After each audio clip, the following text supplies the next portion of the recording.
Like we always do at this time, I go for mine, I get to shine. Now throw your hands up in the sky. I go for mine, I get to shine. Now throw your hands up in the sky. So welcome, special thanks to our sponsors, Ustream and DNA Mail, DNAmail.com. DNAmail.com, you can pull up my screen and you'll see what they offer for you. They offer Microsoft Exchange hosting, Google App hosting. They're an incredible company. They do a great job, and they've been great supporters of the show. We thank them, and we thank Ustream for making this possible. And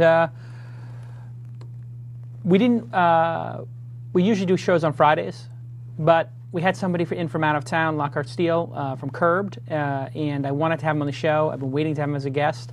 And we're going to get to him in just a minute. So we did a special Monday edition. Nobody knows the show's going on except for the 50 or 100 of you who are watching, but it will make a great download.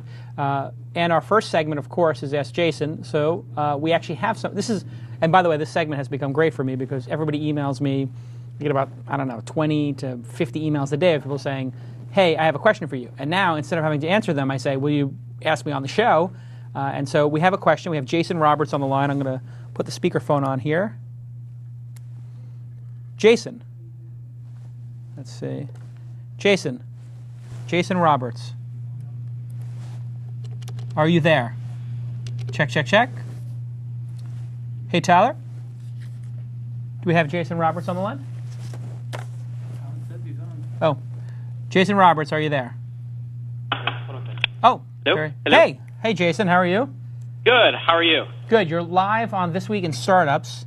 Okay, great. And you sent me an email, I think, yesterday. Yes. And I asked you, like, hey, that's some interesting questions. Why don't you ask me on the air? So why don't you tell me where you're at with your startup and then what your question is? Okay, so we started a little web startup to build a web-based version of PowerPoint. This is back in 2005. So at that time, there really wasn't much else around except for like Gmail, Google Maps. So, my thinking was, hey, this is going to be awesome. Nobody's doing anything like this. Unfortunately, it took about 2 years to build, and by the time we had released it, Google had already released their equivalent version under the Google Docs suite. So that was a problem. We came out a little too late, and Google was offering a comparable product for free.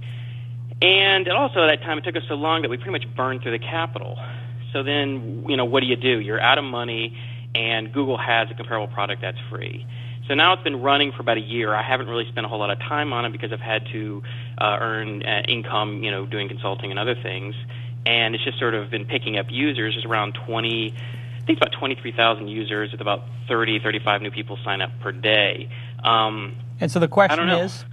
The question is, what do I do? I mean, yeah. Can you do anything with a company like this? Do I shut it down? Do I try and start, charging people? How do I charge people without pissing people off? I don't really know what the best approach is. Well, first off, you learned a lot of lessons, and that's a great thing. So when you're doing a startup company, and this is your first company or second? This is about my second, I would say, startup software company. So the first lesson you learned was something we talked about on the first episode with Brian Alvey, who was here from CrowdFusion, which is release early, release often, don't worry, be crappy. You held the thing for 2 years. And then when you finally released it, Google had released theirs, so they took your Steam. And they also took your user base, correct? That's right. And the other thing is that when you spend that much time on it, especially when you're in a small company, you just kind of put all your eggs in one basket. If we had released something in a few months, if it didn't work out, we could have had time to iterate or change ideas. So great thing you learned here is you learned an incredible lesson. You'll never do that again. You want to get the product out there. You want to iterate. You want to learn from your audience. The second thing is Google drank your milkshake. And guess what? Right. That's going to happen in life. So that's another lesson. You don't want to jump in front of the Google or Microsoft train because they can roll over you. So I guess the question now is, it's got 20,000 users who seem to like it. What is it that they like about the product that they don't like about Google's offering? I never really asked that kind of a question. I mean, I have people call me up and they thank me for it, and I think there's a lot of students and people like that who seem to like it. I don't even know why they haven't found or are using Google. I think they might have just stumbled across Prezo and they thought, hey, this works, so they like it, I guess. So sometimes in life you have to cut your losses. You're not going to have the wherewithal to compete with Google. They've made this into a commodity business. probably the best thing for you to do is to focus on another project. So then the question is, what do you do with this asset? And the best thing to do with this asset is probably open source it, give it to the community, and maybe email your members and say, listen, there are other offerings out here. You guys like this one. We're going to have an open source platform. Give it to maybe your lead developer. Keep 20% ownership in it, and move on with your life, because you learned a couple of great lessons and you got in front of the Google train. And every month you spend on this is a month you could be doing something else. That was kind of my thinking. And one other lesson I'd like to point out that I think I learned is you know, when I first started working on this, the thought was, hey, this is where the world's going. All these big apps are going to go to the web. Let us get out there early. Let's do something that's complicated, and we'll, you know, flip it to Google or Yahoo or Salesforce.com or something. Problem is, it's a risky bet. You don't know what's going to happen, and I would say to people, don't do that. You know, start smaller and maybe not try and flip it. Listen, you tried, and even with the flipping concept, you know, every business has an exit. That's the reason people invest. You had investors. It's the nature of the beast. Right. You could have released more often, but it may not have changed the inevitability of Google drinking your milkshake. And you learned a couple lessons, and now you move on and you go on to the next thing. You take the lessons you learned from this, you put into the next ones. And a great outcome would be to give it to the community. There might be an open source product out there that could benefit from it. You keep some equity in the open source product or whatever, and you call it a day. And you know, it's like taking an MBA class. You'll never forget these lessons. Yeah, I could probably write down a whole list of them that I would you know, never repeat. Can I ask you one question about that though? When we talk about releasing it to the retaining ownership in some kind of open source product, I mean, how does that work? What do you mean by that? Yeah, so you know, there's open source software out there like the Mozilla Foundation, and if you go to SourceForge, you can see all the open source products. What you could do is you could maintain ownership of the domain name. Right. What's the name of the product again? It's called Preezo. Yeah, Preezo. Preezo.com. So you could own Preezo.com. With your developer, you have a lead developer on this who's passionate about it. I am the developer. Oh, you are the developer. So even more reason to get this off this monkey off your back. You basically say to the open source community, here it is. You can own the domain name. You can own the hosted version of it. The software itself is open source to anybody. They can see the code. They can change it, and maybe you retain ownership of the hosted version in that domain name, and you charge people, and you just immediately take the 20,000 people who are using it and say, I can only keep doing this if you pay $10 a year. And boom, you know, see how many of them do it. If none of them do it, you've actually learned how valuable it is to them. Right. Do you think it's better to send an email and ask people to get a sense of it, or just go ahead and invest the time to set up a merchant account and payment mechanism and just do it and then see? Well, the good news is you have PayPal. So the way you could phrase this is you could start your PayPal account and say, listen, I'm moving on to other projects. I know you guys love the product. Can I ask that we do a fundraising drive for the next 6 months?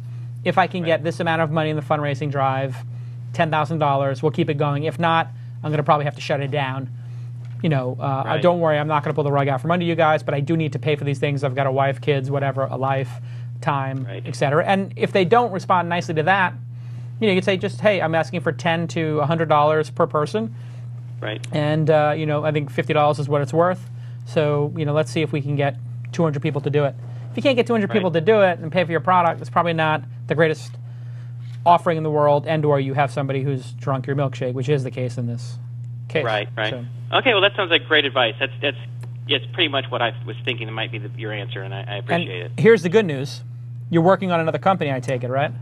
Yeah, I have a couple ideas, things that I'm kind of piecing together. And excellent. So if you can get that idea together by June 30th in the form of 3 slides, you can submit it to TechCrunch 50, and you know me, and you've got my email address, and you've got the inside line to being one of the 50 companies that launch on September 14th and 15th in San Francisco at TechCrunch 50. Yes, that's a plug. Great. That sounds like a great opportunity. I'll definitely see if I can get something put together. Awesome. Well, thanks so much. Keep fighting, and getting knocked down, it's not a big deal, right? Some of the best fighters got knocked down a lot, and Michael Jordan missed more shots than anybody. He also scored more points than anybody. It's the nature of the beast. You swing the bat, sometimes you get hit with the ball, sometimes you strike out, sometimes you hit a home run. Just keep swinging. Right. Okay, great. Awesome. All right, thanks so much, Jason. My pleasure. There you go. So there's an Ask Jason. If you want to be on Ask Jason, what are they supposed to email? Just contact at This Week in Startups? Yeah. Contact, CONTACT, at thisweekinstartups.com. And you can be on the Ask Jason segment. So our first guest, and only guest, I guess I have to get used to that. We have one guest per show, is an old friend of mine, formerly a frenemy, in fact. Yes. A brief moment of freneminess, which we'll talk about. His name is Lockhart Steele. That's actually his real name. It's not his porn name, as everybody sort of thinks, that's just too great of a name for a man to have. Lockhart worked in the magazine business before getting his big break working for Nick Denton, the founder of Gawker Media. He grew Gawker Media from a couple of million uniques to tens of millions, and was there, I would say, during the golden era of Gawker, when it became truly a force and was running the joint as the editorial director. He then had a side project called Curbed.com, which is a wonderful blog, if you haven't read it, about real estate in many local markets, including Los Angeles and New York and San Francisco, and I think a couple of others, which we'll get into. And he went out on his own, raised money, and now he's out there with a real estate blog network at probably the worst time in the history of real estate, but he's doing very well. So welcome to the program, Lockhart Steele. Jason, thanks for having me. Was that a decent introduction? Pretty accurate? That was right on the money. That was okay, perfect. good. I always wonder because I don't prepare the introductions. I just say them from my memory, and hopefully I pray that I get it right. But I think yeah, no, perfect. Perfect. Okay, so take me back to when you got the job working for Nick Denton. When did you first meet the guy? Because he's a fascinating guy, obviously. Well, I was blogging in New York City back in I'm a journalist by background, yes. And I was blogging in New York City back around the year 2000. When there were like maybe 10 of us in New York City who were blogging. Yes. And blogging at that point, if you'd told me that blogging was going to become a widespread phenomenon that was going to be widely known, I would have said, you know, you're nuts. You're on crack. Yeah. So flash forward to 2002, I was still blogging at LockhartSteele.com. This was back in the day. What were you blogging about in the early days? Just your life? Oh yeah, like I live on the Lower East Side of Manhattan, so I liked writing about my neighborhood. I'm a Red Sox fan. I blog about the Red Sox. My friends, the usual stupid crap that personal blogs are about. I figured, my 10 friends would read this thing and enjoy it. Nick Denton moved to New York City from San Francisco. Right, he was a journalist as well. In 2002, he was fed up with San Francisco and decided I'm going to move to New York. Go figure. And he used to be a personal blogger too at nickdenton.org. And back in the day, like 2001, 2002, he would be blogging like 20 items a day. I mean, he was a great blogger. Yeah. People forget that. So I read his blog. I knew who he was just by dint of his sort of blogger reputation. Right. And I got an email from him out of the blue, like, "Hey, I moved to New York. I want to take you out for a cup of coffee or a beer or whatever." Huh. And so it begins. And I was like, "Well, this is cool. Sure." Yeah. And he took me out, and he was like, "Hey, I'm new to New York. I'm trying to meet the people who are blogging in this city." And as I said, there were like 10 of us, so it wasn't that hard to meet everyone who was blogging. He's like, "Yeah, I got this little idea for a company. I think we're going to do some like niche-specific blogs built around topic areas. And my first one's going to be about gadgets. Then I'm going to do one about Manhattan gossip and media." And he basically laid out the vision for Gawker Media, soup to nuts, over a beer. Right. Summer of 2002, he had it completely locked down. I mean, what he And it was wanted, accurate in 2002 to what it became? Almost exactly. I mean, there were a couple blogs he was sort of toying with at that point in time. Like he wanted to do a blog. One of his old ideas was to do a blog for rich people who wanted to live life on the cheap, which... Yeah. Classic Nick Denton obsession. Of course, right. That actually never came to fruition. But basically, he was like, I want to do a travel blog. That became Grid Skipper. I want to do a Manhattan media blog. That became Gawker. I want to do a gadget blog. That became Gizmodo. Right. And what I realized, what I missed at the time, of course, was that what I thought was just a friendly conversation over beer was probably a job interview. Right. And he kind of took, I think, all these bloggers in Manhattan out for a drink. And, ultimately, I think he was looking for someone to edit Gawker. Right. And I didn't get the job. I didn't even know. You didn't know you were in the running. I didn't even know I was in the running. But obviously, Elizabeth Spires got the job as the founding editor of Gawker and became the most famous blogger of the period. Blew it out. I mean, she was the biggest. She invented, I think, a lot of the tropes of of what pro blogging now is. Right. Along with Pete Rojas at Gizmodo and then Engadget, the two people who probably have more to do with what blogging style looks like now than any two other people on the planet. Right. So flash forward a couple more years, I'm working in a magazine, and it's actually a home and garden magazine for the Hamptons, which sounds silly, but I was really lucky working there because the guy who was my boss there was this crazy entrepreneur who was like 70-something years old. Right. He was actually my first boss back when I was a trade magazine writer back in the mid-'90s, and he was like, "Hey, come work for this new magazine I'm starting. I know you are interested in the publishing process, and I will show you soup to nuts how a magazine goes from like a business plan all the way through to like publication." Great, free education. It was amazing. And he's the kind of guy who was very open with his books, very open with his problems.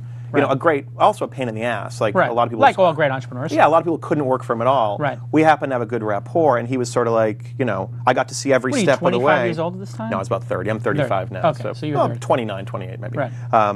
So it was an amazing education for me. I've always known I love publishing, and that the world of publishing and media was going to be my world. So the magazine topic we were working on wasn't of great personal interest to me. Right. But I was really able to see a lot of like the backbones of a no media. gardening and no house in the Hamptons. Right.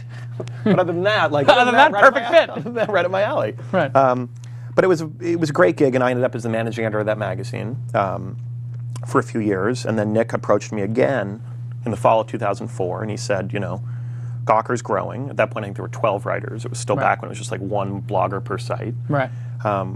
We're growing. I think there's going to be a lot of similarities between how this business ends up being run and how media businesses, magazines and newspapers have always been run. Right. So I'm looking for someone with experience on the print side managing people, which I had. Right. And I'm looking for someone with blog experience, which I had. So my little personal Venn diagram at that point in time was like the perfect overlap for what he was looking for. And he offered me the job to come in and oversee the editorial operations of Gawker. Right. And you became sort of the buffer between the bloggers and him. Well, which turned out to be a key role. That was definitely part of the job, and Nick was, you know, Nick was aware of that. Like he's like all entrepreneurs, some people he's really easy for them to work with him. Other people find him not so easy to work with, shall I say. So my job was in part to buffer, but also at that point my job really became to find and hire the bloggers. I think when I started at Gawker we had something like 12 bloggers. I think when I left we had something like 150. Right. So, you know, you get very good at hiring and the tricks of the trade of hiring and firing. Basically, you're hiring a person every 2 or 3 days. Yeah, well, we could talk more in detail about hiring processes because it's something that I think is really fascinating. But ultimately, I had to start trusting bloggers further down the wire for me to like bring talent up the wire. And was that the best way to find people? We always found people. Find a blogger? Sure. I mean, the best way to find, and this was one of Nick's original insights, like if you like someone's blog, they'd probably be a good person to hire. Right. Because hiring in media, you get lots of piles. You used to get lots of piles of clips from people. Right. Who knows? You know, and it's like, oh, you got a byline in the New York Times business section. Like, well, congratulations. That shows a certain amount of savvy. On the other hand, I don't really know if you can write because 6 editors probably played a part in turning your copy into whatever it was in the final form. When you're in New York in the media business and you've met Jason Blair, and you've met the bad writers of the New York Times, and then you've met the great ones, you realize just because you write for the New York Times does not mean you're John Markoff or Saul Hansel. Exactly. You could just as easily be... Right. Whereas, like, if you read Elizabeth Spire's personal blog that she was writing before Gawker, you knew that, wow, this woman's hilarious, and she has this weird take on media world and Wall Street, and like, you know what? That's the best way to hire. But you know, it seems like if people are the best way to tell if somebody can do the job is to actually have them do the job. Exactly. It's a crazy concept. This actually came up on the last show. It's a theme. When hiring, here's a tip. This is why you guys are tuning into This Week in Startups. If you want to know if somebody can actually dig a ditch, watch them dig a ditch. Yeah. If they actually can dig a ditch, then maybe you'd want them to dig a ditch for you. It sounds silly, but the only real mishires I made at Gawker, I think, were places where I thought a writer was accomplished enough already. Right. And I thought, like, oh, they could make this transition. And, like, a lot of times that transition from, you know, mainstream journalism or other forms of writing to blogging, you know, one of the things about blogging is you just have to be able to, I always say, you just have to be able to push the publish button. Right. And there are a lot of people you realize, like, they've been working on the same post for 4 hours, and you're like, just hit the publish button. It's as good as it's going to be. The comments will fix it. It's 150 words. Yeah, like, write it. That seemed to be the exact same issue we had at Weblogs Inc., which was the people from mainstream media wanted to write 1,000 words, and then the great bloggers were fine with writing 150 words 8 times. Totally. And I think, like, it really was the whole difference. Can you chunk it, or do you want to do long form? Yeah, and the chunking of it is the whole point of the medium. So I don't know why some people still couldn't get over that, but it was remarkable. Yeah. Unbelievable. So take me back to as the business was growing, because it had a pretty good tear. I mean, you went from 2 or 3 blogs to as high as 15 at one point. Yeah, I mean, when I joined Gawker, it was just somewhere right around 5 blogs. We were just launching a 3-blog group that was Lifehacker, Grid Skipper, and Jalopnik, maybe. No, that actually launched the previous. So I guess it was those 2. Jalopnik had just launched. So yeah, a lot of Gawker's best blogs had already launched, and you know, the job at that point was to keep growing blogs. And so one of the first things I was supposed to do was we wanted to do a gambling blog. Right. In part because we had a sponsor who was like going to spend a lot of money on the idea. Sure. So they were like, find a gambling blogger, and it was we totally botched it. What was the name of that one? I knew it was called Odd Jack. Odd Jack, yes. And yes, I hired an editor, a guy named AJ Delario, who's now the editor. He's now the editor of Deadspin. He's become phenomenally successful in his second act at Gawker. Why didn't it work on gambling? It's just people don't want to read about it every day? It was something about gambling just didn't work as a blog, or maybe we just didn't figure out the right editorial formula. In any case, it was like, I come on board, they're like, your first job is to start this gambling blog, and I totally blow it. Like, we completely, like, we shut the thing. What do you think, Denton's going to fire you or something? Well, it wasn't like that, because we had lots of other things going, but it's like, it's a little embarrassing to come on board and tackle a big project, and your first big project is like, oh, screw this. Like exactly. But what was great about Gawker, and the reason it was, the reason it was that, and I think Nick is a great entrepreneur, is he does, well, I mean, I think you do the same thing, see a problem and try and admit it really quickly and say, like, okay, this isn't working. Yeah. I mean, we shut that thing down within 4 or 5 months. It was like, we didn't let it linger. It was doing like, other Gawker blogs at this point were doing hundreds of thousands of page views a day. This thing was doing like 3,000 page views a day. I think you know a dog, when it's a dog, you know it's a dog. And the problem is, young entrepreneurs, I think, have ego about it. Totally. And then Nick, he had already made his bones. I had already made my bones. It's like, you know what? If it's not going to work, it's not going to work. Right. I loved Grid Skipper. I also loved the blog we did, Gadling. Yeah, Gadling. Travel doesn't work for blogging. No, it doesn't. And we, Curb now, we own Grid Skipper. Right. Well, it was given to you. I mean, it was a gift, right? I mean, well, I mean, Nick Denton puts out his garbage, I pick it up. Right, exactly. But I mean, the Gadling, great blog, great bloggers, love it. But I didn't even read it, and I was trying to figure out why, and I was like, you know what? Travel's one of those things where you're like intensely interested in it for a week. Exactly. And then you go on your vacation, and then you don't care for 6 months or a year. Yeah, and that's, Grid Skipper, it turns out, has been a great blog for us to keep. We can run it at a very low cost. It does. Gawker was spending a fortune on it, and it was doing like 1 million one-page views a month. We're spending like not much money on it at all, and we're doing, just on Google traffic, 500,000-600,000 page views a month. Right. And it's a it's a great SEO business. It's a great SEO business, and we also get some RFPs from big travel advertisers that will come in. They'll know, because Gawker did a good job selling Grid Skipper, the brand, for a number of years. So we'll get a hotel group. Recognize it. We'll get a hotel group that'll come in, and we'll say like, oh, sure, you want to be on Grid Skipper, but maybe you also want to be on Curb and our other sites. And that was the big innovation, I think, in blog networks, both between Weblogs Inc. and Gawker, was selling the packages of blogs. Definitely. I mean, definitely. And our blog network, comparatively to Gawker, is so small, or comparatively to the big guys. We're local based in New York, LA, and San Francisco, and we need, it's when we can sell across the whole network. That's when we can. Our scale is never going to be the scale of 20 million uniques a month. We do like 1.3 million uniques a month. And that's fine. It's highly localized, and advertisers want that highly localized. Yeah. But, we're never going to be winning ad deals because we've got 20 million uniques. Yeah. And here we have it on the screen here, Curb.com, which you came out with this while you were working at Gawker. It was actually just before I started at Gawker. Yeah, we're about to Curb will turn 5 on May 24th. Wow. And Engadget just had its 5th anniversary too. What did Engadget do anything for its They had Peter and Ryan on the podcast. They got the band back together, and they did a whole podcast. You can listen to it. I'm trying to figure out what we should do for our 5th. It's like, what's the right? I think a podcast or a video about the history of it, 10 best posts of all time. You don't want to be too self-congratulatory, but you want to mark the moment. Yeah. So, how did you get the domain name? Please tell me you didn't pay $8.95 for that domain name. What, Curbed? Yeah. I paid. Like it was just on GoDaddy, unclaimed? No, it wasn't. It was someone.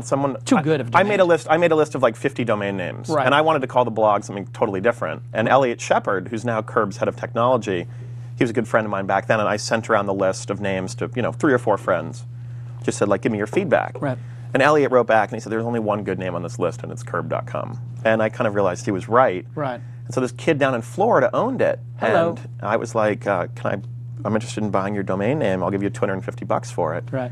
He's like, I'm going to have to ask you for $750. So we settled on $500. Perfect. This was 2004 when the domain name market was still like, Yeah, people weren't going crazy. No, people weren't going crazy. And it will go back down to that. So it's a fabulous domain, and this is, it's interesting. You guys went through this naming process.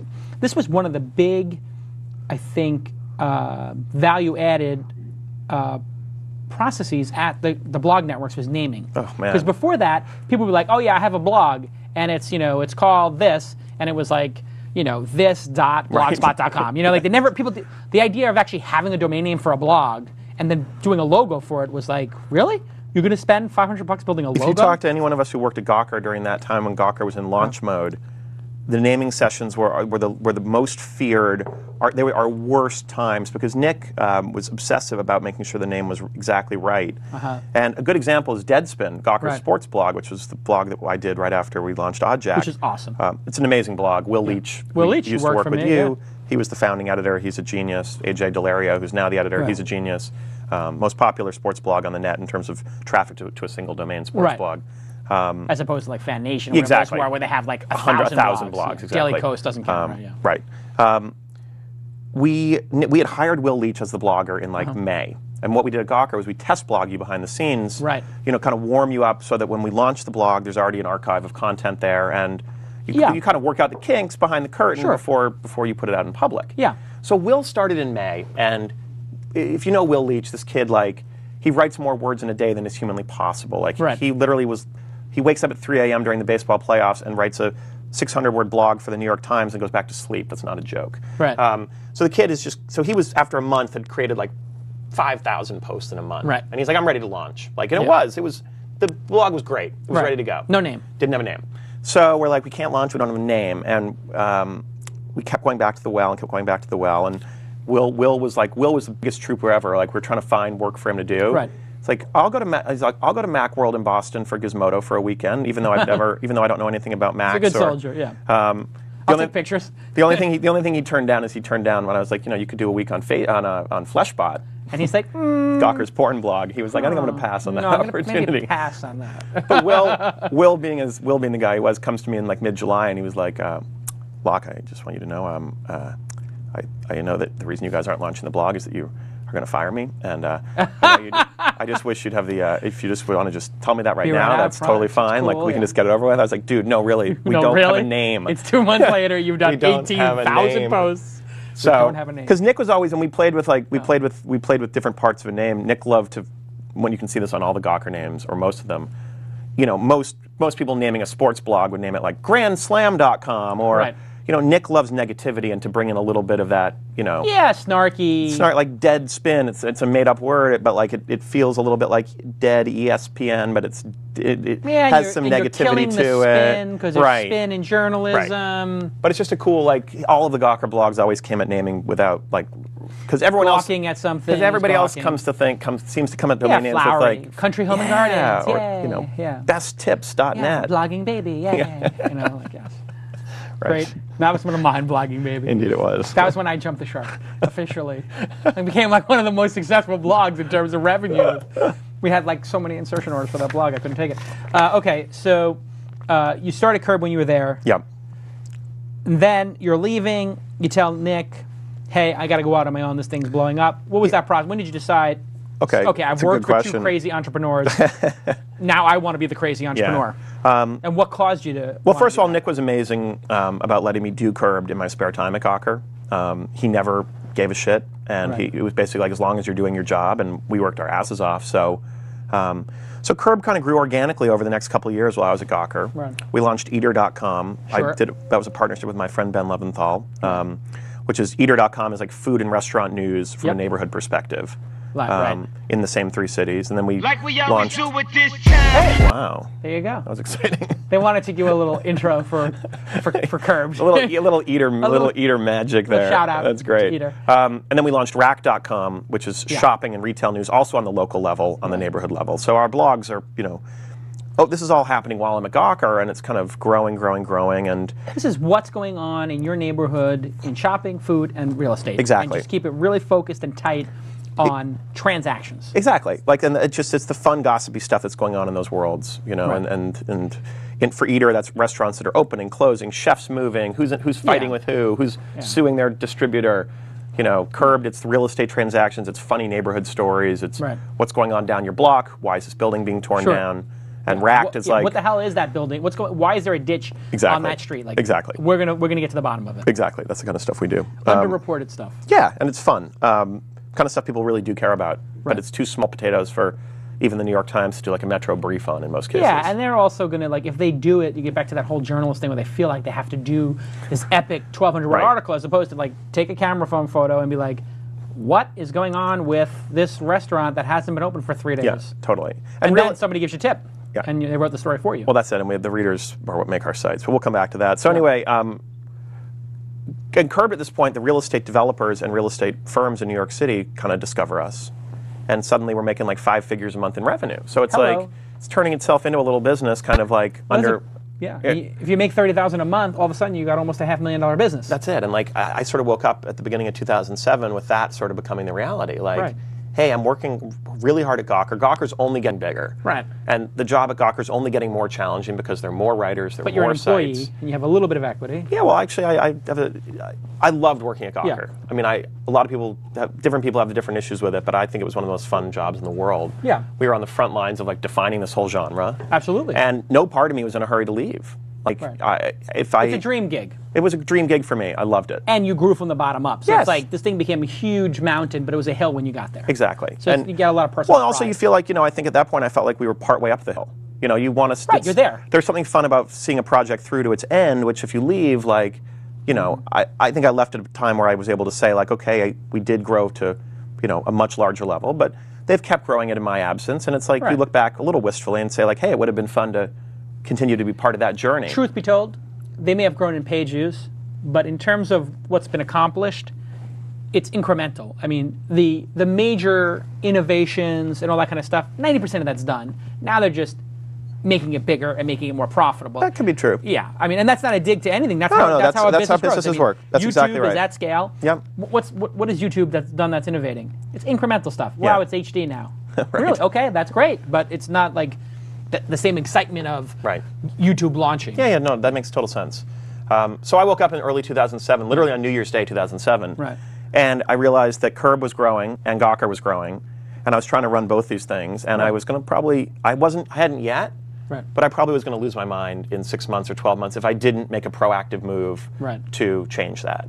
Yeah. It's kind of stressful, and also the job of running a blog network with all those bloggers who are totally unmanageable by definition, or they wouldn't be in blogging. And then an insane boss, which anybody who's going to start a blogging business by definition is insane because they want to do something that's just incredibly challenging. So you're getting it on both ends, I would imagine, right? Well, totally. And that's like, that was when I realized like I can't keep getting it on both ends for much longer, or I'm going to split. So I made the decision, made the decision myself. I'm going to move on in the next 6 months. When I finally told Nick, and how did he take it? Nick was great. Nick was like, I probably figured this was going to happen at some point.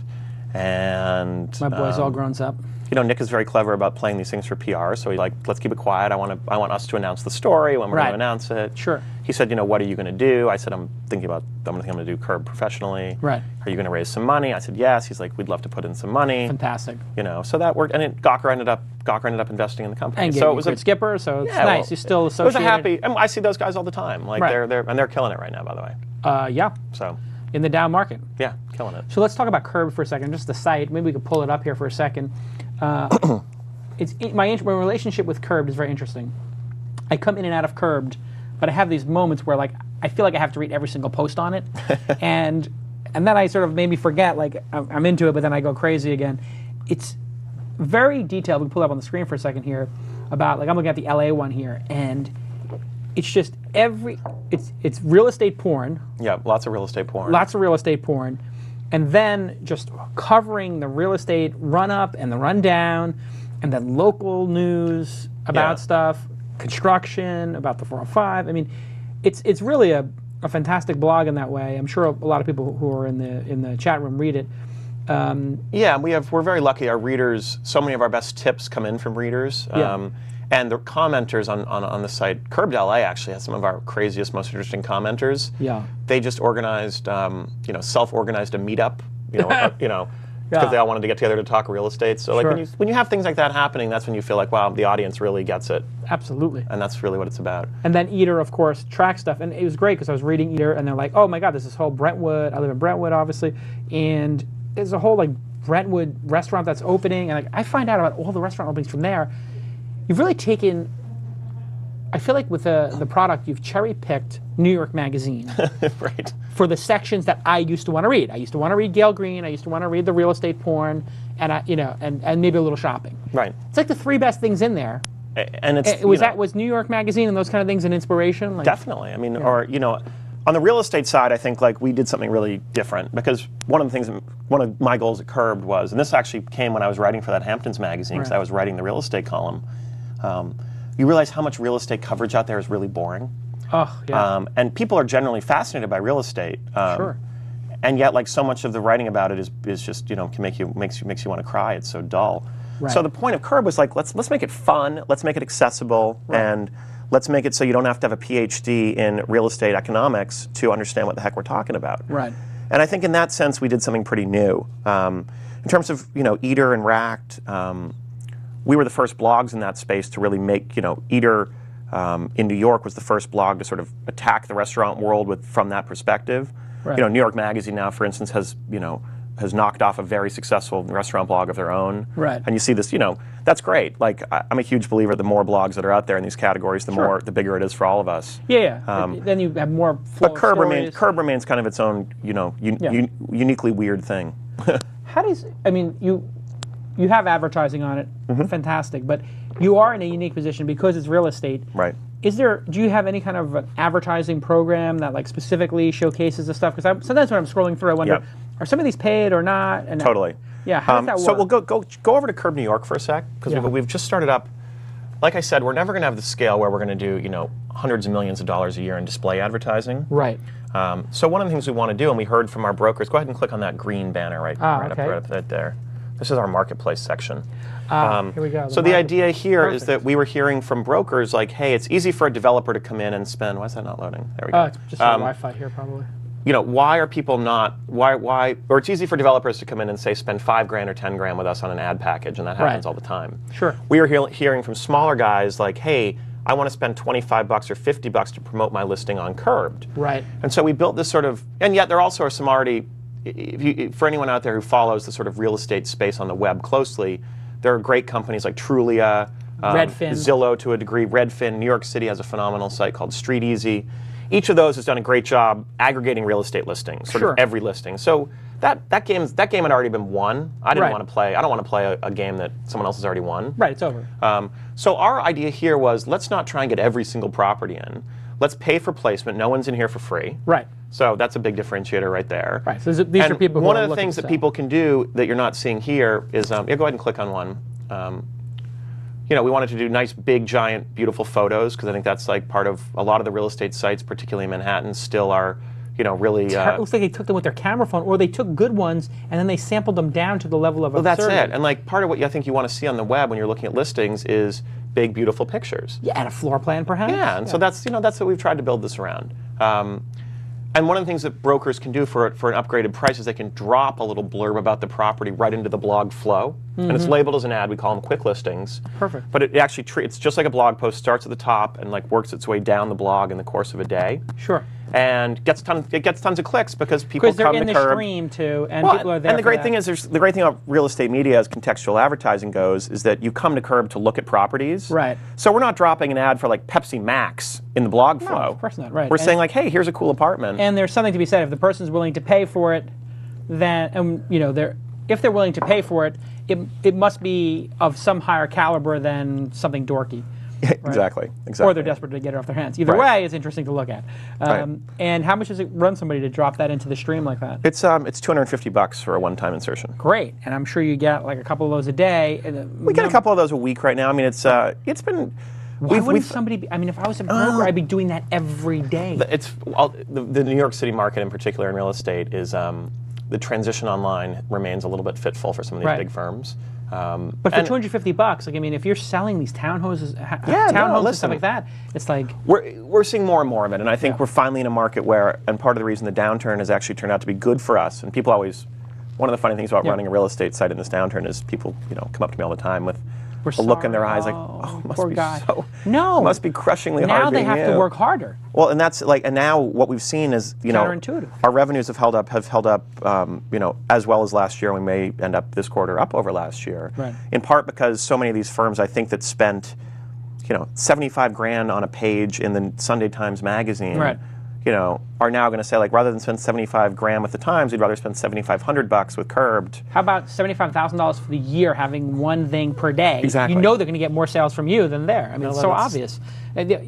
You were absolutely right. From your lips to their ears. Well, I mean, what will happen is, you know what's going to happen? Some smart person's going to do it. They're going to come in and lock up the inventory, which is exactly what happened on blogs. The smart people, Samsung, Woot, whatever. Totally. They came in early and were like, can we have that in first right of refusal, and we'll get that for the year? I mean, somebody will realize, gee, this is a pretty good, sweet deal. No, it's you know, we're seeing that sort of piece by piece happen. But you know, sales is always a yeah, it's a grind it out. It's a grind. It's a grind. And in this economy, we're doing fine, but boy, nothing comes easy.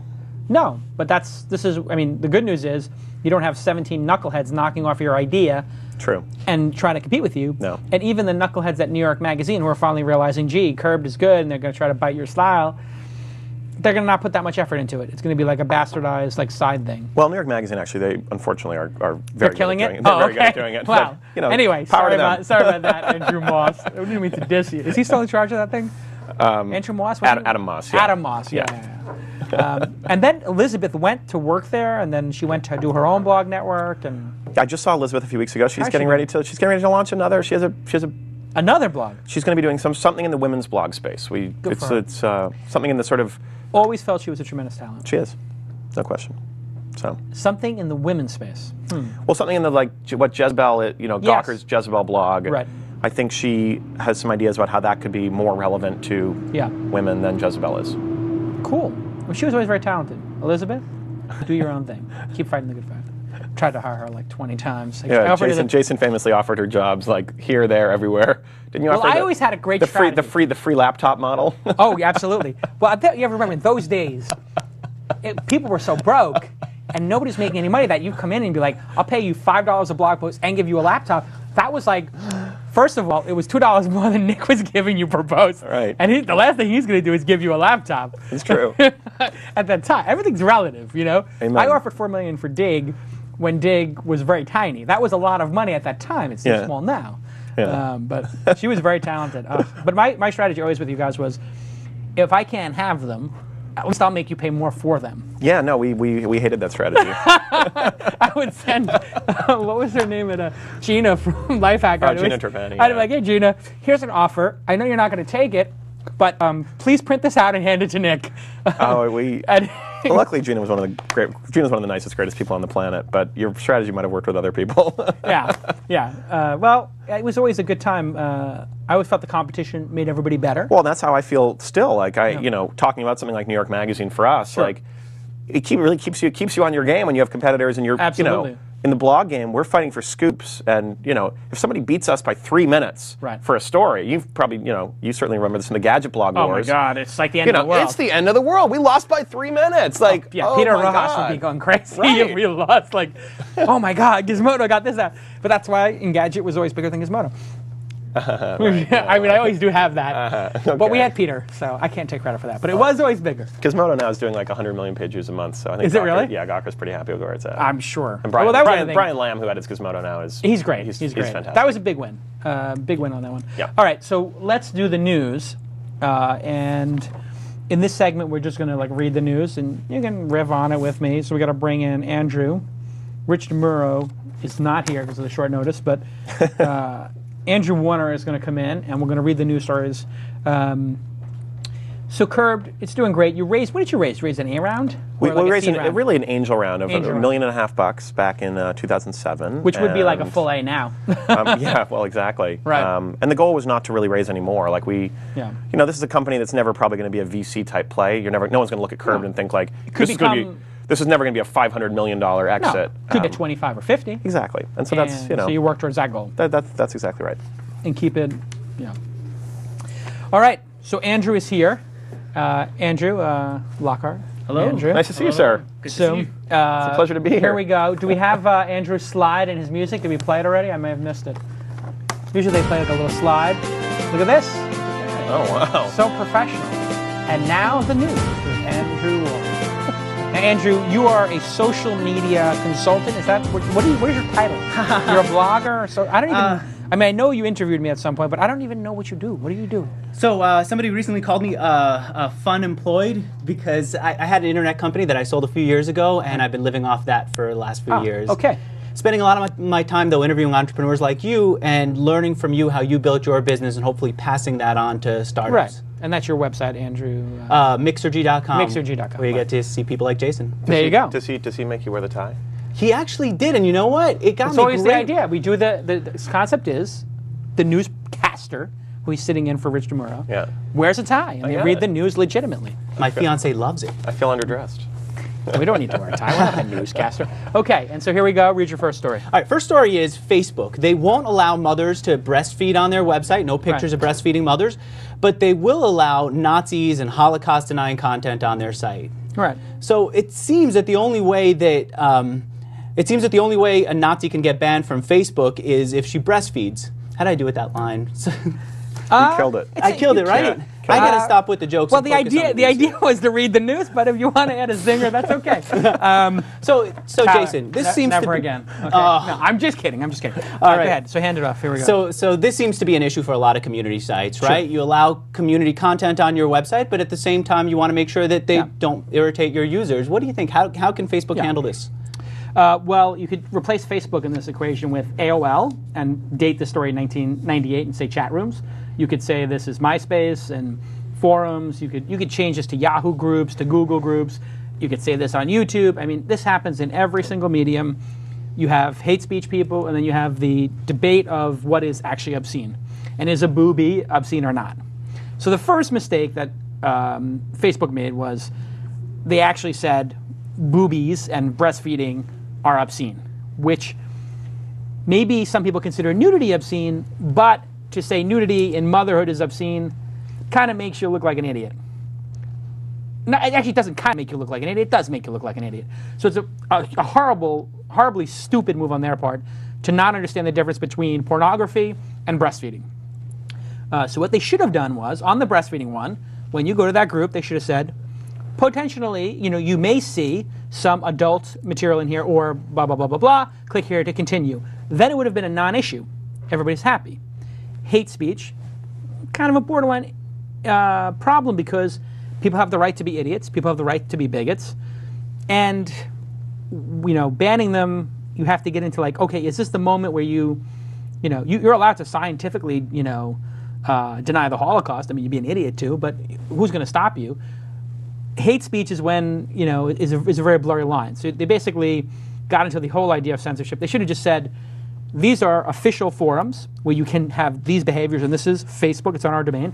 And if you'd like to discuss these other topics, you can do that here, and given a whole list of other places, or they could have Facebook unmoderated groups and let people click through there. So, it's just poor judgment, but every company goes through this. And the problem is, once you open that can of worms, you get into a whole bunch of problems, which is exactly what happened with Apple and Baby Shaker.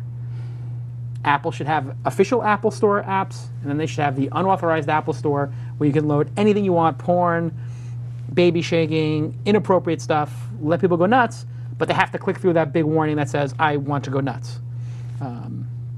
So Facebook is just either that or Zuckerberg is against boobies. I don't think Zuckerberg's against boobies, actually. What do you think? How do you deal with it? You don't have any hate speech on Curbed. We actually, people in the comments on real estate sites, you get a lot of stole my listing? No, we get neighborhood debates where people on the internet are stupid. You get racism, you get homophobia, you get all the usual crap. Right. We deal with it Craigslist style. Someone sees something inappropriate, flag it. Our editors check it out. Yeah, boop, gone. Give readers a lot of room to be crazy, but there is a line you can cross. Yeah, when you call somebody an epithet, you turn it off. Exactly. Right. Exactly. Right. So they're growing up. Facebook is growing up. It's also the problem where a lot of times technology-driven organizations, they don't really think about things in a empathetic way. So they don't think, this might really hurt a mother's feelings for us to say that breastfeeding is unnatural, and there's a whole history of people being against breastfeeding and women being repressed and breastfeeding being, stigmatized, just natural birth being stigmatized versus C-sections, all this stuff. They don't even take any of that into account. They just say, well, it's a naked boobie, therefore it has to be turned off because we don't allow naked boobies. It just shows a little bit of immaturity as an organization. Mm-hmm. But they have adults there now, so somebody at Facebook, please make a right decision. Moving on. Speaking of boobies, it turns out that Tumblr's secret to success might be porn sites. 16 of the top blogs on Tumblr's blogging system are porn sites. They've got names like 69.tumblr.com and fleshworld.tumblr.com. So porn's sending them a lot of traffic. Do you think this is intentional, that they're using this to grow their business, or is porn just an issue like boobies on Facebook? Of course, it's intentional to allow those adult things to grow the site. It also becomes a freedom of speech thing. They want to be a platform. Ning had this recently. They had a ton of private communities, social networks around porn. And then what happens is eventually, as an organization, you grow up and you have non-pornographic traffic, and then you have to make a decision. Do I want to have the headaches that come with porn, which is stigma, advertising problems, hosting problems? And inevitably, people just say, you know what, this is not worth it, and they let it go. Or they hide it really well. And so probably, I mean, if you go on StumbleUpon has the same big secret. Like, there is a ton of porn on StumbleUpon. You have to dig like 7 levels deep to find the porn filter. And the same thing with probably Ning, because I remember when Mike Arrington was covering the Ning porn scandal, he was like, well, I can't find the porn. Where is the porn? I keep searching for it, I can't find it. And then if you want to find it, type in a dirty word in Google, put site:/Tumblr.com, site:/Ning.com, site:/StumbleUpon.com, and you'll find it through the indexing in Google, which is exactly how they get the traffic. Yeah, it's a business decision. It's a little bit of a game. But you, again, run into the same issue, which is, do you want to be in the censorship business or do you want to be in the platform business? How much of YouTube's traffic is, H and over? I didn't even know that when you registered, if you do a search, you're going to see all cleavage. That's the experience of people who are not registered for YouTube and registered. For those people who are at home who haven't registered for YouTube yet, if you register for YouTube and you start doing searches, you'll be like looking for Pink Floyd The Wall, and you'll see 3 Pink Floyd The Walls, 3 boobies. And it's pretty crazy. So, yeah, who cares? What do you think? You know the Tumblr guys. I know David Karp, yeah. Yeah. I think he's trying to probably secretly run a porn business. So, no, I doubt it. I mean, actually, we both know David, and David actually is, at night, a pornographer. He really is. He really is. He really is. David, we were telling you. You can't do both. Pick one. No, we're just kidding. David's not a pornographer. What are you going to do? It's a blog platform. It's a platform, is right. Yeah. I mean, in related news, somebody sent a naked photo by Gmail. Now Gmail's a pornography platform, In related news, somebody loaded pornography in their browser. Guess what? Google Chrome is a pornography haven. It's like there's a dial tone on the internet. How people use it in general is up to them. Next story. Sproutbox is launching an incubator focused on helping startups make money. They want to tell startups, instead of building a business and building your audience first and then trying to figure out where the profits are, go after the revenues right away. So is this a new direction for internet entrepreneurs, to start looking for revenues in the beginning and forget about the Twitter model of build it first and then profit later? This really depends on where you're at as an entrepreneur and how your funding is. When Weblogs Inc. and Gawker were built, they had owners who had a little bit of seed capital, but in general it had to make money. And that gives you a level of focus that you don't see in a venture-backed business, which is by definition going to be a little less efficient with capital because they have more to spend and try different things. So if it wasn't working on a Gawker blog, Nick Denton would look at that $3,000 or $4,000 monthly bill for the bloggers, or $5,000 or $6,000 as it went on, and cancel it pretty quick, right? Yeah, absolutely. And that's how we run at Curb too. Is like I would love to spend money. I'd love to expand to 25 markets, but actually I wouldn't. Like, I like the fact that we're in our markets and we make good money in our markets. And when there's always time for that later. We'll grow as we grow. As you get older as an entrepreneur and you have more success, you can get more funding to try bigger things. So Lockhart now, his first company, he had credibility from Gawker, was able to raise 1.5. He sells Curve for $25 million. Guess what? Now he's Jason Calacanis circa 2006. He's going to be able to raise... Oh, dare to dream. No, you're going to be able to raise $10 million on the next one. Trust me, when I was in your position, I had the same issue with Weblogs Inc. I was raising hundreds of thousands of dollars instead of millions or tens of millions. And it's... so it's, in some ways, it's a good idea. Y Combinator has the same idea. Keep it small. Keep it focused on revs. It's okay. But you know what? Facebook, Google, Yahoo, YouTube. I mean, if you look at the greatest brands on the web, they actually weren't built that way. The big scale brands were built, go for scale, then go for revs. So you can find equal number of examples of small companies that became nice boutique businesses or whatever, and you can find an equal number of examples of people who blew it out with that. That's really not the key issue in the success of it. The key issue is who's the entrepreneur, the team, and what's the market. Great team in a great market is going to have a big win. Bad team in a great market could have a great win. Yeah. A lot of idiots will do well in an up market. Bad market, great team. Great team can't make, sell sand in a desert. So, SiriusXM lost 404,000 subscribers in its first quarter. That's 2% of its user base. They're losing audience to iPhones and iPods, so they're planning on releasing their own free iPhone app. Do you think that that's going to help them? If Howard Stern didn't help them, do you think the iPhone will? Well, Howard Stern's the reason they got like 5 million of their members, supposedly. So, I mean, he definitely, maybe he wasn't worth the hundreds of millions of dollars they paid for him, but he definitely brought audience. Yeah, they're losing to Pandora, of course. Pandora's awesome. I mean, half the time I take out my iPhone, I hit Pandora, not the music. My iPod has been sitting on a shelf. I would much rather put on Pandora, hear a couple of songs by Kanye, and then hear a couple of songs that they think are related. This is definitely a Pandora issue. What do you think, Locke? Yeah, I mean, SiriusXM, I mean, I thought all along that the model would never work, and then you sort of had to give in and realize, oh, that model is going to work, and now you realize, oh, actually, no, the model's not going to work. Yeah. It's nice when you're in your car to have CNN and all those things available. So as a car technology, it's awesome. But, guess what? You're going to have internet-enabled cars very soon. The Tesla Model S has a 3G persistent connection. The Kindle has a persistent connection. The idea of paying $45 a month for a persistent broadband connection mobily is going to go down to pay one time or per year $100 for your car to have an internet connection because they know you're not going to use it so much, or it's factored into the cost of the Kindle. So you'll see a lot more of those bundling type deals with certain devices. It's quite possible you'll have Pandora on your computer, on your car's computer, in the next car you buy. Yeah, definitely. Yeah, I mean, you're a Howard Stern fan. Would you pay for Sirius Radio to get to listen to Howard Stern? I have. Well, I have in 3 of my cars. We have satellite radio on all 3, and it's one subscription, and it's not that much money now because they charge like $4 extra.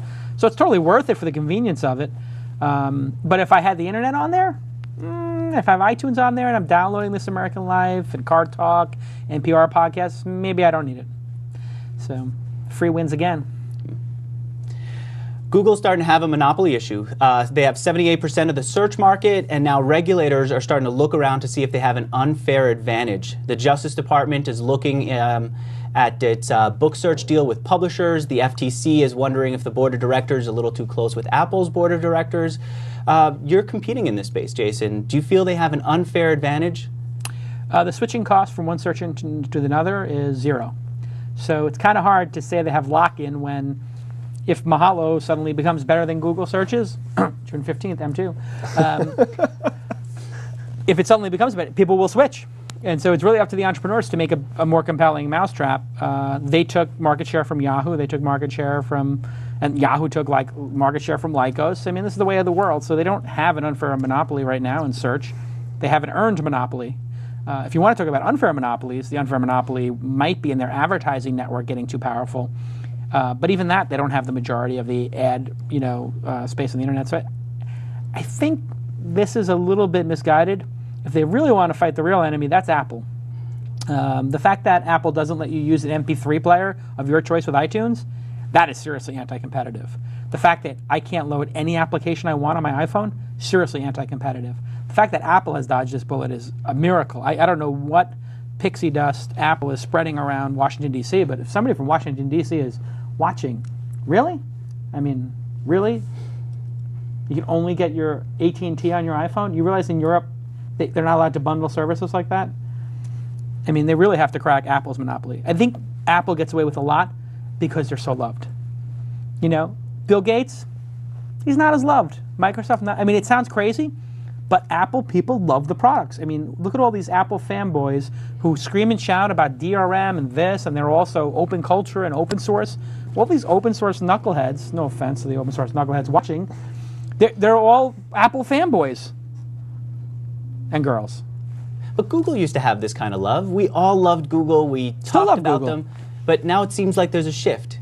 Do you think that the government's starting to think that there's a monopoly? People are... I think that Google is going to have 90% of the search market share. And whenever anybody gets that amount of market share, the government should take a look. If you look at Microsoft's case, Microsoft was doing bundling deals and all kinds of anti-competitive stuff, so it was worth it. But when they pull back the curtain on Google and they look at their search deals, it's like Microsoft is buying search on Dell computers or whatever by default, or Firefox or this and that. People type in google.com. There's no bundling of Google, and there's no gun to your head or forcing you to use it. So, sorry. I mean, trust me, I'd be the first to tell you. I'm competing in the search space. I'd be the absolute first to tell you if I thought they were doing something nefarious. They're not. There's nothing nefarious about having a great product. Apple, great product and nefarious behavior. Why can't I plug in a Zune or a Rio player or a commodity hardware player into iTunes? That's some seriously anti-competitive stuff. The fact that I can't put any application on iTunes, I got to wait for them to approve the application, that's seriously anti-competitive. So, no, it's people just hating on their success. I don't know. What do you think, Locke? Yeah, you've said it all on this one. What do you think about, I mean, you're an Apple fanboy too as well? Fanboy? I don't know. I mean, I have an iPhone. Does that make me a fanboy? Well, I mean, do you have an Apple computer as well? I do, yeah. Do you have a time capsule at home? I do. Okay, you're a fanboy. Yeah, okay. How many iPods are in your drawer right now? 4? Greater or less than 4? Greater or less than 3 iPods have you purchased? Fewer than 3 iPods. In your life, you've purchased fewer than 3 iPods? Well, I've been through 4. I've already been through 4 iPhones, so if you count each of those separately, I guess I'm in trouble. 4 plus 3 is 7, yeah. Yeah. How many iPods have you purchased in your life, either for yourself or for another person? It great question. It was a go-to Christmas present for members of the family for years, so... And then everyone needed the second generation. It's probably close to a dozen. I think I've bought 15 iPods. Yeah. At least 15 iPods in my life. I have 2. They make great gifts, like you say. And you know what? I don't care that it's not... This is the goof of... This is why Apple is so stupid in this case. And Steve Jobs rarely does something stupid, but the stupidity of this is he actually thinks that the product can't stand on its own. I would still buy my wife the iPod Touch. I would still buy the iPhone, and I would still buy an iPod over the other players, even though it might be 30% more. And so would a lot of people, because they want, you can buy $9 running shoes, but people still buy $100, Nikes. I mean, there's something about that brand that's loved. You're not going to lose it, and you would only gain more people buying MP3s. So it's actually really stupid on their part, and they just make themselves a target, and rightfully so. You should not be able to bundle hardware and a service, a phone service. That is seriously anti-competitive. Seriously anti-competitive. And in Europe, they don't allow it. You should be able to buy the iPhone and then put it with any service. And now that we have Obama in and maybe some other people who actually are not in the pocket of these telecoms and tech companies, maybe they'll crack that. And that would be a great outcome actually for Apple and AT&T. There would be more iPhones out there today if you could plug in any SIM card. Apple would sell more. Apple is shooting itself in the foot for short-term revenue to keep their stock price up. Why? How would Apple sell more if you can take your phone away from AT&T? Well, they're getting a piece of the AT&T in action, right? Mm-hmm. So that's nice. But if you can buy one for $499 or $399 an iPhone and plug in your T-Mobile, which you already have a contract with that you can't get out of, you know how many kids would be going running up there doing that? Or if I could take a prepaid SIM card or any SIM card and plug it into any iPhone, even like one of those to-go ones, people around the world would be buying them. They'd be selling 10 times as many. I don't get it. I mean, it just seems like a very short-term play, and I guess they're getting all these upfront fees. So I think Apple wants to keep the revenue train going now to get those quarterly profits. And I don't think they're thinking long-term. I think Google's thinking long-term. Buy the Google phone, use it with any service you want, hack it, go crazy. And Apple's got that control freak thing. They don't want anybody to change the experience but them. And what they should do is, when you want to put something on that's not yours, it should be a big warning, like we were talking about before for the hate groups or the porn groups. You are going to screw up your user experience if you load these applications. They're not tested, and it could drain your battery in 15 minutes, and it could crash your iPhone and make you start over. Okay, I am willing to take that risk. I'm an adult. I paid $500 freaking dollars for the device. I want to crash it. But they don't want to get into that whole they had the commercials with Microsoft freezing and them not freezing.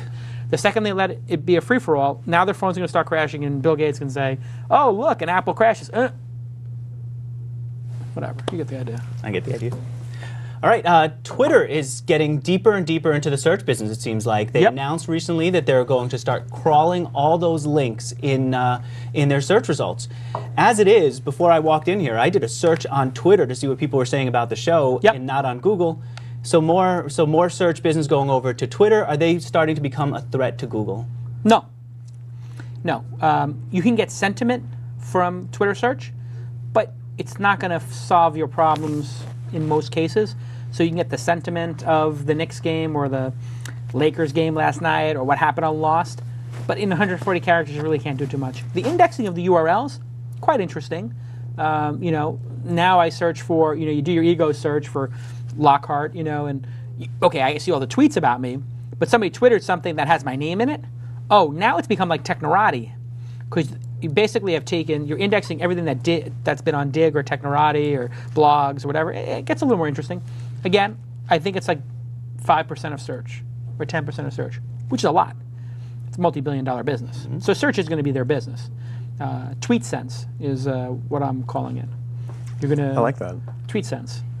When you do a search, it's going to have, like, you did a search for Starbucks, and here is Coffee Bean or Starbucks. Yeah, you did a mock-up of that on your blog, didn't you? I did, yeah. That was cute. Yeah, it's going to work. I showed it to them. They were Your like, Photoshop skills are exceptional. no, that's Tyler's. Oh. But when I showed it to them, they were like, close. I think it's pretty close, actually. So yeah, great job for them. I think they're continuing to stick it to Google, and I think Google will buy this business for $2 billion in the next 18 months.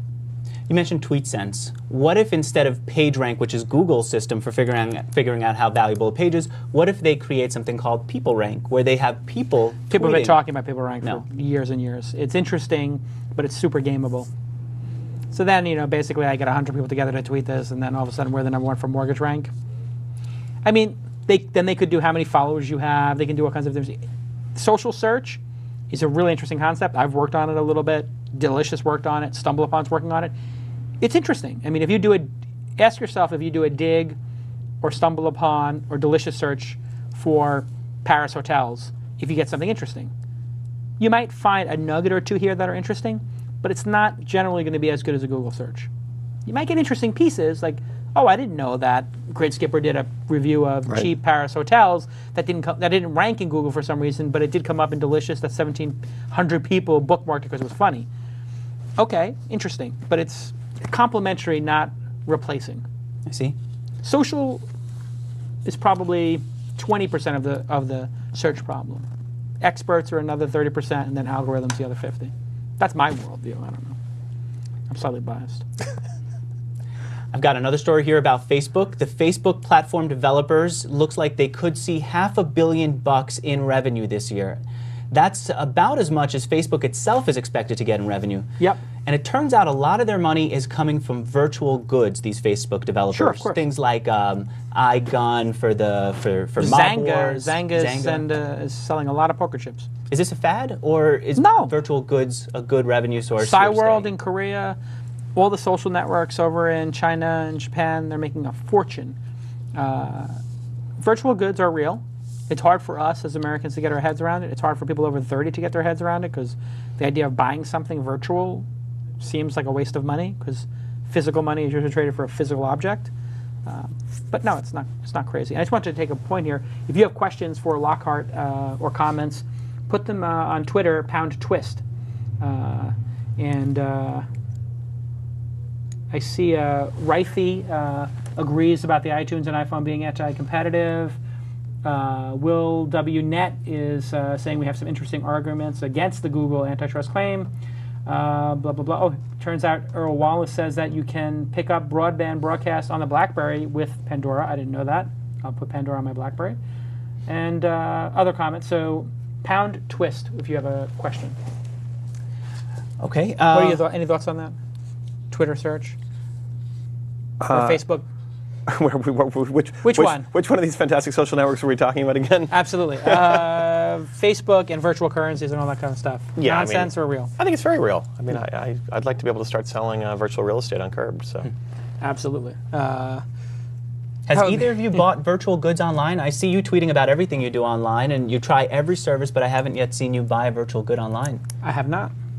I don't think I've ever spent for virtual good. I have bought video games. I've bought iTunes. I bought like Bejeweled 2 and a poker game on my iPhone. Does that count? Yeah. But I never bought the chips in it. Gmail just made me upgrade to a larger account size. It's a service more than a virtual currency. But so yeah, I've paid for digital assets, but there hasn't actually been a currency that I've felt compelled enough. Like playing poker, buying $100 worth of poker chips online when I can play poker here in LA and actually win back real money, it doesn't make sense to me. Yeah. So it's an over 30 thing. I think it's if you play World of Warcraft or if you play Call of Duty or some of these games, or if you live in your social network and it really matters to you what your page looks like in MySpace, you might want to buy a new song for it because your friends go and you see it.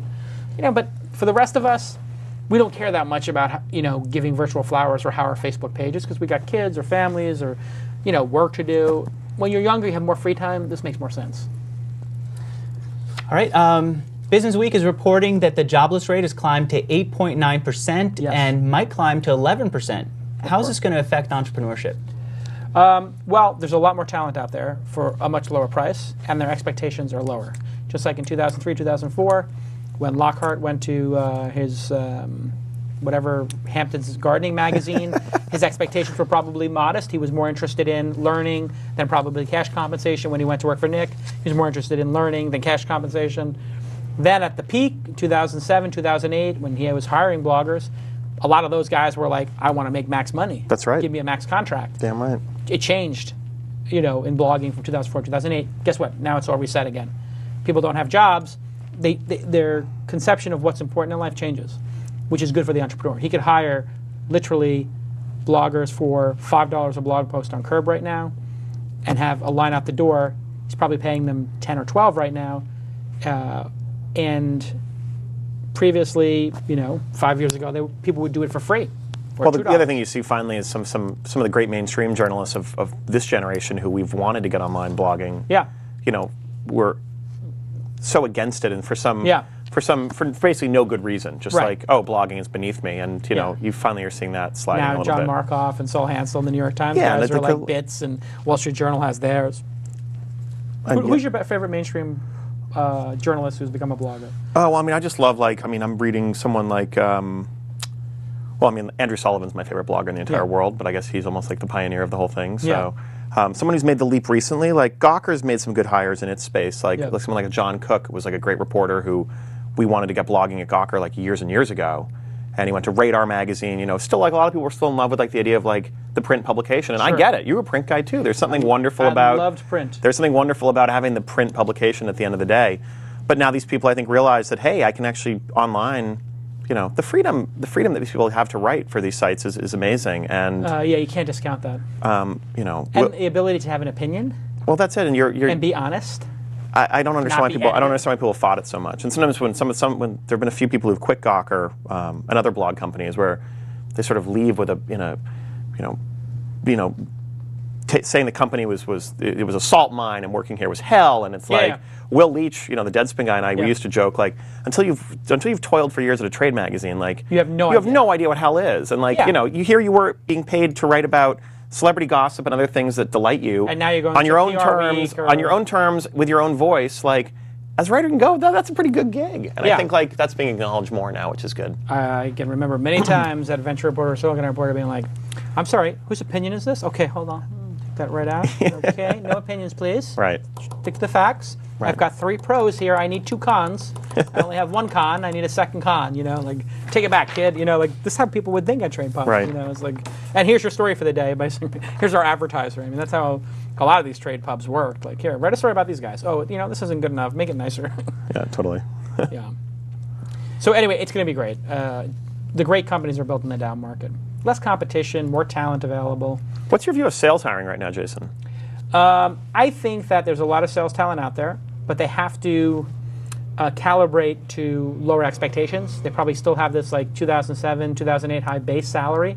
Because we're seeing that. We're in the market right now for some salespeople, and we're seeing that the expectations are still a little out of whack. Not across the board, but in certain cases. Interesting you say that. Any good salesperson is going to come in with that, and you have to counter with, I know that you're used to getting that. Right. We can only hire somebody who's probably like a little bit less than what you're used to getting. However, I wouldn't offer you the job anyway, just in case, because you might like to work here. So I know it's half of what your base was, but if you could probably beat what you made there with the commission. So I just want to offer it to you. I know you're not going to take it, but and you'll see. They'll all take it anyway. So think about it this way. A good salesman, of course, is going to go for the moon, and that's the person you want to hire. So right. maybe they're shooting for the stars, you give them the moon kind of a situation. I know a lot of people who are hiring people on commission only or very low draws. Yeah. And that's going to become a trend. Because you know what? Sitting at home doing nothing, really bad. And then you want to, so the salespeople who are out there who are out of work, and there's a lot of them, you want to get into a place because when the recovery happens, you want to have the accounts so that you make that killer year. Listen, absolutely. So you want to get, in your Salesforce or your Act or whatever, that you have those accounts that you're working. Yeah, sure, it's flatlined right now, but maybe when it comes back, you'll have developed those relationships with those accounts. Here's a question coming to you from I. Ansley, who says, what's the minimum you would sell Curved for? Well, there's a very easy question. What's the number? $6 million. $6 million. $6 million.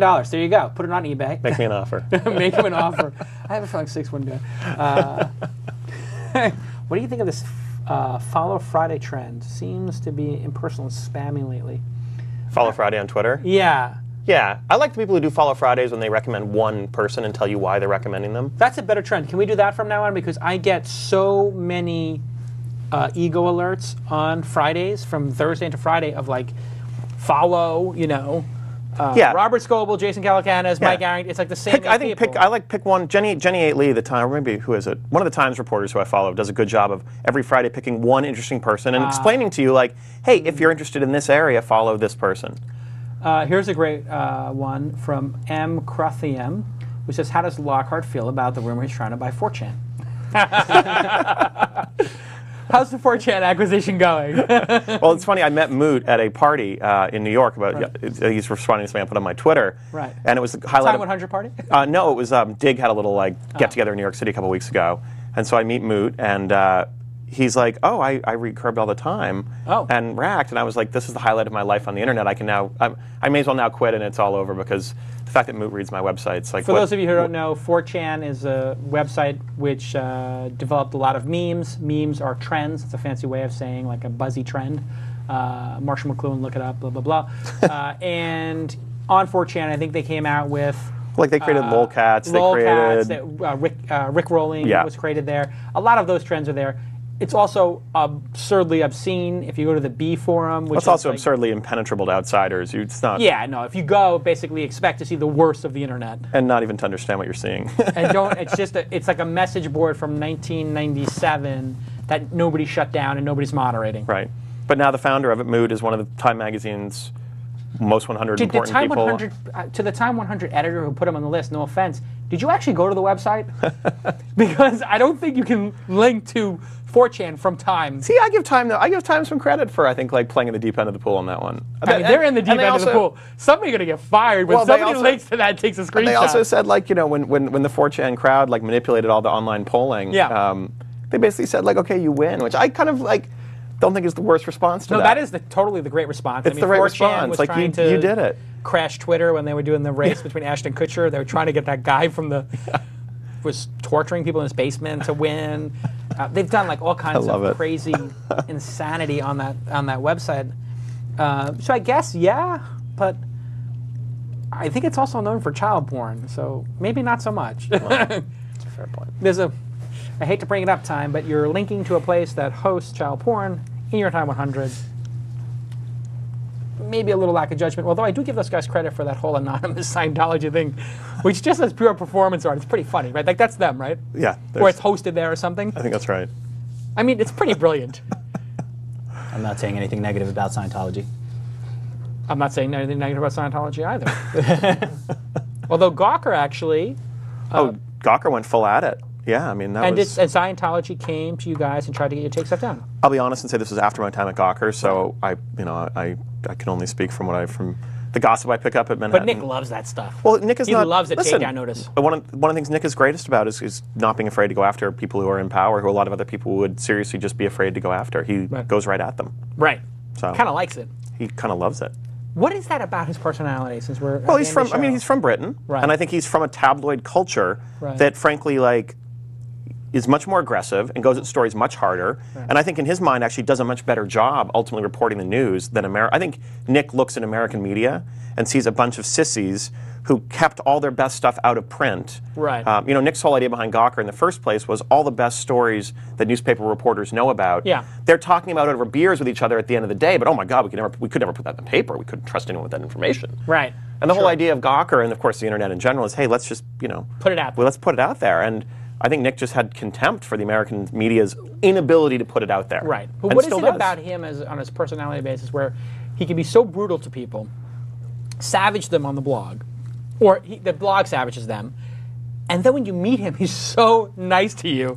Because I think less of it is like, I don't think Nick Denton's sitting around there ordering hits the way that's, that's what people feel, yeah. People sometimes think he's in a Godfather chair there, taking people out. Like, that's just not how it works. It's just not. I'm sorry to ruin this, and if you guys have never heard it, Kalkanis has a fantastic Denton impression that Andrew Krukoff told me I should urge you to do on this show. Really? He said, make Kalkanis do his British Nick impression. I don't know. Anyway. Next topic. Anyway, there you go. Venture capital investment is down this year. We're at $3 billion in investment in the first quarter. That's half of what it was last year. We talked earlier about how the great companies pushed off revenue till later. Yeah. Can you do that without venture capital investment? And if you can't, are we going to start losing great companies? No, we're going to start losing bad companies. You may lose some good companies in the mix, but you're not going to lose the great ones. Great companies will survive. VCs have to invest in something. They're still going to invest in the great ones. So the great ones will survive, the bad ones will go away, and the good ones flip a coin. It really depends on how their management runs them. It's the way of the world. People overinvested in 2007, 2008. They maybe invested more money than they should in some enterprises. That's okay. People get a little excited. Now maybe they're a little bit too tight. But in general, that swing is one of the great things about U.S. entrepreneurship. If we didn't bet so heavy, we wouldn't win so heavy. That's why eBay, Yahoo, Google are global brands, Microsoft. And if you go name the internet company from another country that is a true global brand that has a dominant position in the U.S. Name one.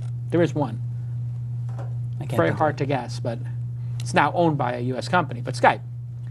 There is only one brand on the internet built outside the United States that has become dominant in the United States in their vertical, and it's Skype, which got bought by eBay for $2 billion, which is not really a lot of money. So if the biggest example of the most successful company outside the U.S. is Skype, on a global basis, not on a local basis, on a global basis, that says something about what's great about our entrepreneurial process.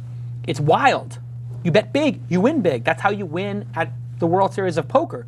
You take big swinging bets that get you a big chip lead, so when you're at the final table, you can bully people. That's American entrepreneurship. If you play safe poker, guess what? You make it into the top 20% every time, but you never win.